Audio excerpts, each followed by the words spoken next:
कुछ बच्चे अपनी नाक में भी कुछ चीज़ें डाल लेते हैं, जैसे आजकल प्लास्टिक की पिस्तौल में जो प्लास्टिक के छर्रे आते हैं, अक्सर बच्चे वो छर्रे डाल के आ जाते हैं। इसके अलावा बटन्स भी डाल लेते हैं, मटर या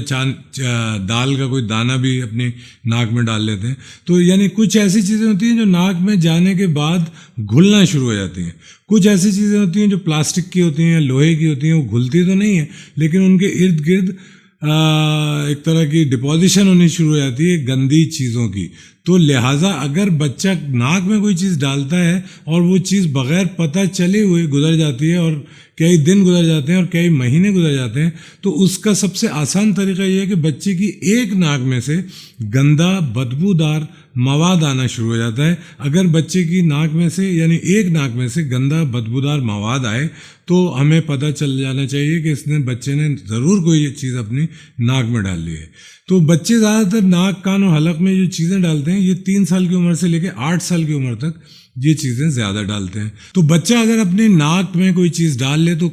बिल्कुल भी कोशिश ना करें कि आप उसको घर में निकालें, बल्कि उसे किसी माहिर नाक कान हलक के डॉक्टर के पास लेके जाएं, ताकि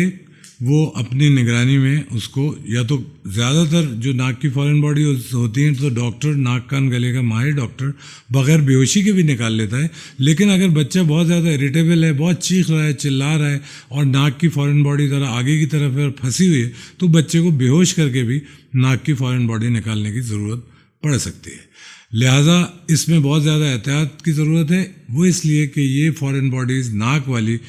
सांस की नाली में जा सकती हैं, जिससे ज़िंदगी को ख़तरा लाहक हो जाता है। इसी तरह से बच्चे कुछ चीज़ें अपने कानों में भी डाल लेते हैं, और कानों में जब वो कोई चीज़ें डाल लेते हैं तो अक्सर लोग उसको कोशिश करते हैं कि वो घर में ही निकाल लें, किसी पिन से, माचिस की तीली से या कोई और चीज़ें कान में डाल के वो लोग उसको निकालने की कोशिश करते हैं। असल में हमारे जो कान की नाली है उसका स्ट्रक्चर कुछ इस तरह से होता है, अगर आप इसको देखें तो ये बीच में जाके कान की नाली नैरो हो जाती है यहाँ पे। अगर, और ये फ़र्ज़ करें पर्दा लगा हुआ है, ये कान का बाहर का हिस्सा है, अगर उसने फॉरेन बॉडी ऐसे डाली और आपने इसे निकालने की कोशिश की तो इस कोशिश के दौरान में वो फॉरेन बॉडी और आप आगे कर देते हैं और पर्दे को भी फाड़ सकती है वो फॉरेन बॉडी। पर्दे को नुकसान होकर कान के दरमियाने हिस्से में और कान के अंदरूनी हिस्से में भी जाके नुकसान पहुंचा सकती है। और जब ये फॉरेन बॉडी इस वाले हिस्से को पास कर लेगी तो इसको निकालना बहुत मुश्किल हो जाएगा, क्योंकि जैसे आप इसको निकालने की कोशिश करेंगे तो ये फॉरेन बॉडी यहाँ से आगे निकलना मुश्किल हो जाएगा। लिहाजा इस तरह की फॉरेन बॉडीज़ जो कि कान में फंसी होती हैं उनको कभी भी खुद से घर में निकालने की बहुत ज़्यादा, वार्ड में जो पैरामेडिकल स्टाफ है कभी कभी वो भी उसको निकालने की कोशिश करता है और वो निकालने में फ़ेल हो जाता है और वो फॉरेन बॉडी आगे चली जाती है, पर्दे को और कान की हड्डियों को, कान के दरमियाने हिस्से को नुकसान पहुँच सकता है। मुँह में टेढ़ापन के मसाइल पैदा हो सकते हैं, कान में बार बार इन्फेक्शंस जैसे कान का बहना कहते हैं, इन फॉरेन बॉडीज़ को गलत तरीके से निकालने की वजह से ये मसाइल भी। बाजों के अंदर जो सीटी लगी होती है उस सीटी को इस तरह से जब खींचते हैं बाजे को या किसी और चीज़ को तो वो सीटी एकदम से सांस की नाली में चली जाती है और ये एक बहुत ही ख़तरनाक मसला होता है, जिससे फौरी तौर पे सांस बंद हो जा सकती है और बच्चे की मौत वाक़ई हो सकती है। लिहाजा इस सूरत में आपको बिल्कुल भी देर नहीं करनी चाहिए। तो सांस की नाली में अगर बच्चा कोई चीज़ डाल ले तो फौरी तौर पे आप उसको ऐसे हॉस्पिटल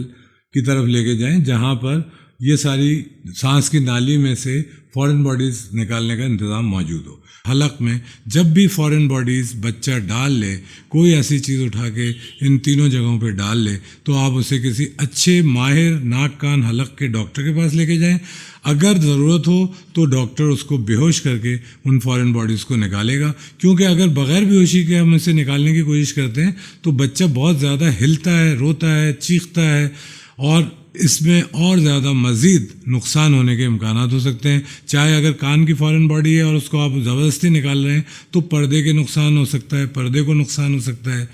कान के दरमियाने हिस्से में फॉरेन बॉडी जा सकती हैं। कभी कभी कान के बिल्कुल अंदर अगर फॉरेन बॉडी चली जाती है तो कान के पीछे के हिस्से से जाके